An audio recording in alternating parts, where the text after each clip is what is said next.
Healing Hospital Multi Super Specialty near Nehru Stadium, Bedar. لبيك اللهم لبيك لبيك لا شريك لك لبيك إن الحمد والنعمة لك والملك لا شريك لك. انجمن خادم الحجاج ضلع بیدر کے زیر اہتمام آج جامع مسجد بیدر میں عازمین حج 2026 کے لیے پہلا تربیتی اجتماع منعقد ہوا۔ اس اجتماع کو گلبرگہ سے تشریف لے آئے السعید ٹورسٹ اینڈ ٹریولز کے مالک طاہر علی خان صاحب نے خطاب کیا۔ اس موقع پر انجمن خادم الحجاج کے صدر الحاج سید صغیر احمد، نائب صدر الحاج محمد ایاز الحق مالک کرناٹک چھالیا سٹور بیدر جناب سید منصور احمد قادری معتمد انجمن خادم الحجاج اور رکن ریاستی حج کمیٹی بنگلور شریک معتمد محمد غوث قریشی، محمد عبد المقتدر تاج کے علاوہ دیگر ذمہ داران موجود تھے۔ الحمدللہ انجمن خادم الحجاج ضلع بیدر کے زیر اہتمام آج یہاں جامع مسجد بیدر میں عازمین حج 2026 کے لیے پہلا تربیتی اجتماع منعقد ہوا۔ اس اجتماع کو گلبرگہ سے تشریف لے آئے السعید ٹورس اینڈ ٹریولز کے مالک جناب طاہر علی خان صاحب، جو تقریباً ہر سال حج کو جاتے ہیں اور ہر سال کئی عمرے کرتے ہیں اور بہترین حاجیوں کو تربیت دیتے ہیں۔ ان کی جانب سے تمام حاجیوں کو بہت اچھے انداز میں تربیت دی گئی۔ میں سمجھتا ہوں کہ پورے ریاست کرناٹکا میں بلکہ پورے ملک بھر میں یہ پہلا تربیتی اجتماع ہے جو حجاج اکرام 2026 کے لیے منعقد ہوا۔ انجمن خادم الحجاج اس طرح سال بھر میں 5 سے 6 ٹریننگ کیمپ کا انعقاد کرتی ہے، جس میں انڈین حج مشن بنگلور کی جانب سے بھی ایک جو تربیتی اجتماع اس کے اندر شامل ہوتا ہے۔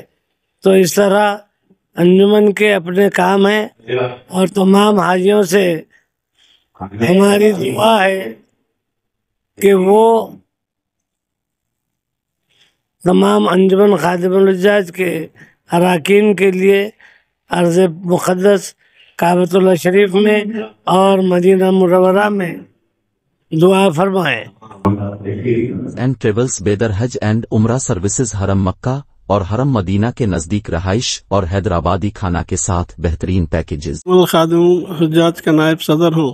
2026 کا تربیتی کیمپ ضلع بیدر میں منعقد ہوا ہے۔ میں پورے حاجیوں سے ادبند گزارش کرتا ہوں کہ ہمارے ملک کے لیے، ہمارے لیے جہاں کہیں بھی دوران حج میں وہ لوگ دعا کریں گے، ہم لوگوں کو شامل کیجیے۔ اس سے زیادہ میں کچھ نہیں کہتا، خالی دعاؤں کی گزارش کرتا ہوں۔ جزاک اللہ خیر۔ غوث قریشی، جوائنٹ سیکرٹری انجمن حجاج بیدر، جو 2026 کا حج کا جو پروگرام ہونے جا رہا ہے، مولانا گلبرگہ سے اپنے تمام پروگرام کی تربیتی تمام حاجیوں کے لیے اچھے انداز سے رکھ رہے ہیں۔ میں گزارش کرتا ہوں تمام حاجیوں سے بھی کہ وہ اس سے استفادہ اٹھا کے اچھا مضبوط انداز سے حج کے لیے روانگی کے لیے تیار رہیں۔ اتنا کہتے ہوئے میں اپنی جگہ لیتا ہوں۔ واش روم جانے کی ضرورت پڑ گئی کیونکہ 5.5-6 گھنٹے کا آپ کا سفر ہے۔ ظاہر بات ہے کہ ٹھنڈی کی وجہ سے، سردی کی وجہ سے بعض مرتبہ ضرورت کا تقاضا جاتا ہے۔ آپ چلے گئے اندر، فلائٹ کے اندر واش روم میں چلے گئے، بس میں بیٹھے ہوئے ہیں واش روم میں چلے گئے، تو اب کیا کریں گے؟ آپ ضرورت سے فارغ ہونے کے بعد کوئی لکوڈ سوپ استعمال نہیں کریں گے، کوئی جو آپ شیمپو استعمال نہیں کریں گے، کوئی صابن استعمال نہیں کریں گے۔ اگر آپ صابن سے ہاتھ دھو لیے، اس کے اندر تیز خوشبو تھی، تو پھر آپ پر ایک دم واجب ہو جاتا ہے۔ دم جس کو کہتے ہیں، حج کے وقت میں ایک دم کی قیمت کم سے کم 600 ریال، 25 چھکے 15,000، کتنے بولو؟ 1,18,000، کتنے بولو؟ 18,000 روپے چھکے میں جاتے ہیں ایک دم کی۔ اس لیے احتیاط کریں گے، صابن کا استعمال نہیں کریں گے۔ بعض بازار میں حاجیوں کے سامان جہاں ملتے ہیں، ایسے صابن بھی مل جاتے ہیں جس کے اندر کوئی خوشبو نہیں ہوتی، اس کا استعمال کر سکتے ہیں۔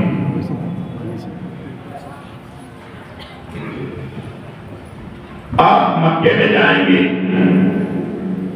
نیچے حرم کے واش روم میں جائیں گے یا اپنے روم کے واش روم میں جائیں گے، وہاں بھی آپ کو صابن ملیں گے۔ جب تک کہ آپ کے بدن پہ احرام ہے، آپ کا عمرہ نہیں ہوتا، تب تک کہ آپ خوشبو کا استعمال نہیں کریں گے۔ البتہ آپ کو احرام بدلنے کی ضرورت پڑ گئی، احرام گندا ہو گیا، ناپاک ہو گیا، میلا ہو گیا، یا آپ کو روزانہ نہانے کی عادت ہے، اب آپ نہانا چاہ رہے ہیں، نہانا منع نہیں، صابن خوشبو سے آپ کو استعمال کرنا منع ہے۔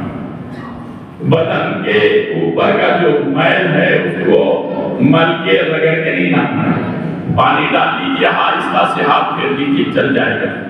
احرام بدلنا ہے، آپ بدل سکتے ہیں، نہا سکتے ہیں، صابن کا استعمال نہیں کریں گے۔ یہ پابندی خوشبو کے اعتبار سے۔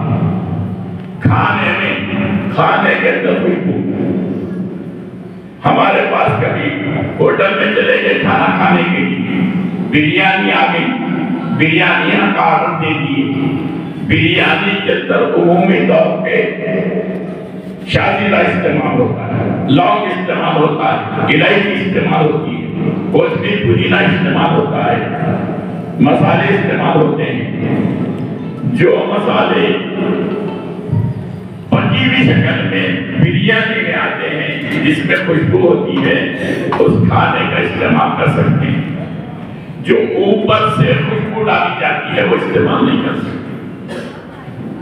کھانے میں، پینے میں بعض لوگوں کی عادت ہوتی ہے، آپ نیت کر لیے، اب کوئی ہمارے رشتہ دار دوست احباب آ گئے، پھولوں کا ہار حاجی صاحب کو پہنا دیا۔ عمومی طور پر یہاں سے رخصت ہونے والے یہاں سے نیت کر کے نہیں جاتے، تو اس کا سوال ہی نہیں، چلے جدہ ایئرپورٹ پہ کوئی ہمارا ملنے والا آ گیا، ہار پہنا دیا، بولے کہ بھائی احرام میں ہوں، بعد میں ہار پہنوں گا۔ چلیے یہ خوشبو کا ہو گیا، یہ مرد کے لیے عورتوں کے لیے دونوں کے لیے ہے ممنوع۔ اس کے علاوہ جسم کے کسی حصے کا بال کا توڑنا، کاٹنا،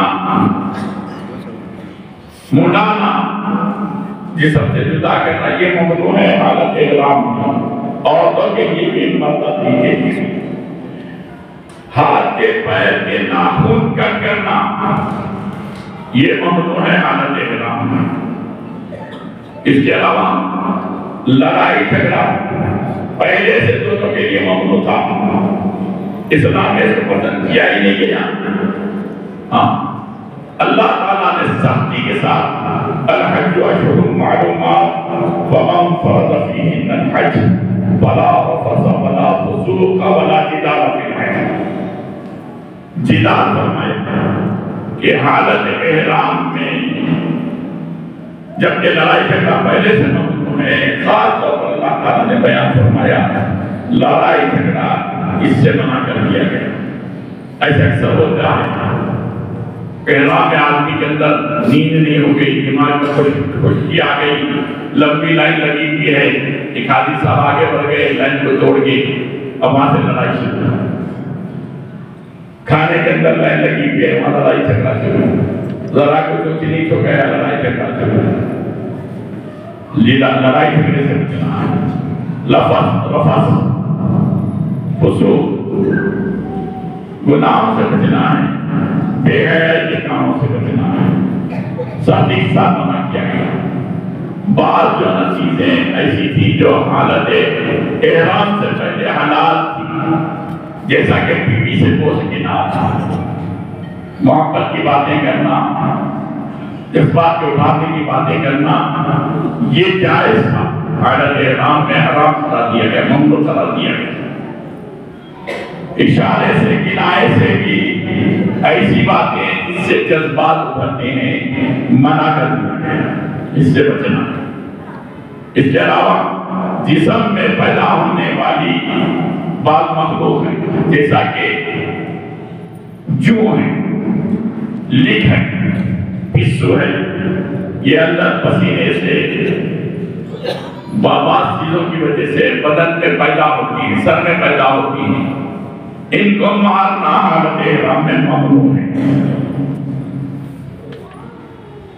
نکالنا، جدا کرنا بھی ممنوع ہے، مارنا بھی ممنوع ہے۔ البتہ موذی جانور، مچھر ہے، کھٹمل ہے، بچھو ہے، سانپ ہے، اس کا مارنا ممنوع نہیں ہے۔ حدود حرم کے درخت کے پتے کو توڑنا، وہاں کی گھاس کو اکھاڑنا، وہاں کے جانور کا شکار کرنا، یہ سب ممنوع ہے۔ خشکی کے جانور کا شکار کرنا حالت احرام میں ممنوع ہے۔ اب آپ تو خشکی کا جانور کہیں دیکھتے نہیں، کیونکہ پہلے زمانے میں لوگ کشتی، پانی کے جہاز کا سفر کرتے تھے، کشتی میں سفر کرتے تھے، کہیں صحرا میں رک جاتے تھے، کھانے کی بھوک کا تقاضا ہوتا، جنگلوں میں کوئی جانور کو شکار کر لیتے تھے۔ اب تو سوال ہی نہیں، آپ کو خوشی کا جانور کوئی ملتا ہی نہیں، سوال ہی نہیں۔ اس کے ساتھ علاوہ بہت ساری یعنی باتیں ہیں، ان سے بچتے ہوئے، آپ پابندیاں کرتے ہوئے، کثرت سے تلبیہ، ہر اونچائی کے وقت میں، ہر اتار کے وقت میں، ہر جگہ کسی سے بات کر رہے ہیں، کسی سے سلام کر رہے ہیں، تو پہلے تلبیہ پڑھیں گے، بعد میں بات کریں گے۔ پہلے تلبیہ پڑھیں گے، بعد میں سلام کا جواب دیں گے، سلام کریں گے۔ نماز پڑھیں گے، نماز سے فارغ ہو کر تلبیہ پڑھیں گے۔ لبیک اللہم لبیک لبیک لا شریک لک لبیک ان الحمد والنعمت لک والملک لا شریک لک۔ حاجی کی پہچان، حاجی کا ترانہ، حاجی کا ذکر، حاجی کی یہ جو زبان پہ جو جاری رکھنا ہے وہ تلبیہ جاری رکھنا ہے۔ کب تک جاری رکھنا ہے وہ بعد میں بتاؤں گا۔ تلبیہ پڑھتے پڑھتے آپ جدہ پہنچ گئے، مدینہ تو ذرا بعد میں ہے۔ اگر مدینہ کا پہلا سفر ہو رہا ہے تو تلبیہ نہیں، جدہ کا سفر ہو رہا ہے تو تلبیہ پڑھتے ہوئے آپ کیا کریں گے؟ مکہ مکرمہ پہنچ گئے، بس میں بھی، فلائٹ میں بھی، سواری میں بھی، انشاءاللہ اگر اللہ وقت میں برکت دے گا تو تفصیل بتا دوں۔ اب آپ پڑھنا کیا ہے؟ پڑھنے کے لیے کوئی خاص مخصوص جو ہے دعا ضروری نہیں۔ بعض کتابوں میں، بعض چیزوں میں دعائیں ملتی ہیں، ٹھیک ہے، آپ اس کو یاد کر لیجئے، پڑھ لیجئے، اس کے معنی اچھے۔ اگر وہ نہیں آتا، پڑھنے کے نہیں آتا، انپڑھ ہے، تو اللہ دینے کے لیے بلائے، دعا کی قبولیت کی جگہ جو چاہے آپ مانگ لو، ذکر کر لو، سبحان اللہ والحمدللہ لا الہ الا اللہ، اللہ سبحان اللہ والحمدللہ ولا الہ الا اللہ واللہ اکبر، یہ پڑھ لو، استغفار پڑھنا، درود شریف پڑھو، سمجھنے کی بات، دعائیں کی قبولیت کیجیے۔ چیزیں ہیں جن کو ذہن میں بٹھانا ضروری ہے۔ پہلے کعبۃ اللہ کو دیکھ لیجیے، ایک ماڈل ہمارے سامنے، ایک کمرے کی شکل، 4 کونے ہیں، ایک کونے کا نام رکن حجر اسود، دوسرے کونے کا نام رکن عراقی، تیسرے کونے کا نام رکن شامی، چوتھے کونے کا نام۔ آپ کا طواف شروع ہوتا ہے حجر اسود کے کونے سے۔ یہ حجر اسود کعبۃ اللہ کا جو دروازہ ہے، یہ دروازے کے بائیں بازو جو قریب ترین کونا ہے اس کو رکن حجر اسود کہتے ہیں۔ اسی کونے میں حجر اسود نصب کیا گیا۔ یہ کعبۃ اللہ کے دروازے کے بازو میں جو کونا ہے اس کونے کا نام رکن حجر اسود ہے. اس کونے کا نام رکن عراق کے رخ پر جو کونا آتا ہے اس کونے کو رکن عراق کونا ہے. رکن یمن کے رخ پر یہ کونا آتا ہے, اس کو رکن یمنی کہا جاتا ہے. یہ جو کونا رکن حجر اسود ہے اس کے سینے میں ہندوستان ہے, ہمارا ملک ہے جس ملک میں ہم رہتے بستے ہیں. یہ ملک کے رخ پر حجر اسود ہے. اگر یہاں حجر اسود نہ ہوتا اس کو رکن ہندی کہا جاتا تھا. یہ حجر اسود ہے اس لیے رکن حجر اسود کہا جاتا. یہ جو دروازہ ہے کعبۃ اللہ کا, یہ دروازے اور رکن حجر اسود کے درمیان میں جو دیوار ہے اس دیوار کو منتظم یا منتظم کہا جاتا ہے. اور رکن عراقی اور رکن شامی کے درمیان میں ایک 5 فیٹ ہائٹ کے برابر ایک آدھے سرکل کی دیوار ہے. اس حصے کو کیا کہتے ہیں؟ بولو. حتیم کہتے ہیں. یہ کعبۃ اللہ ہے, یہ بھی کعبۃ اللہ ہے. یہاں پر دیواروں کے ساتھ کمرہ ہے, یہ بغیر دیوار کا ایک کمرہ ہے راؤنڈ ہاف سرکل کا, اس کو حتیم کہتے ہیں. یہاں پر کوئی نماز پڑھا تو کعبۃ اللہ کے اندر نماز پڑھنے والا ہے. کعبۃ اللہ کے چھت سے ایک پرنالہ حتیم کی طرف آتا ہے, اس پرنالے کو میزاب رحمت کہتے ہیں. کیا کہتے ہیں؟ میزاب رحمت کہتے ہیں. کعبۃ اللہ کی چوطرف جو فرش ماربل شکل کا وائٹ فرش بچھا ہوا ہے ماربل کا, اس کو مطاف کہتے ہیں. کیا کہتے ہیں؟ مطاف کہتے ہیں.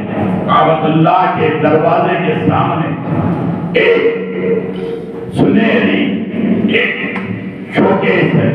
اس شوکیس کے اندر ایک پتھر رکھا ہوا یاقوت ہے, اس کا نام ہے مقام ابراہیم.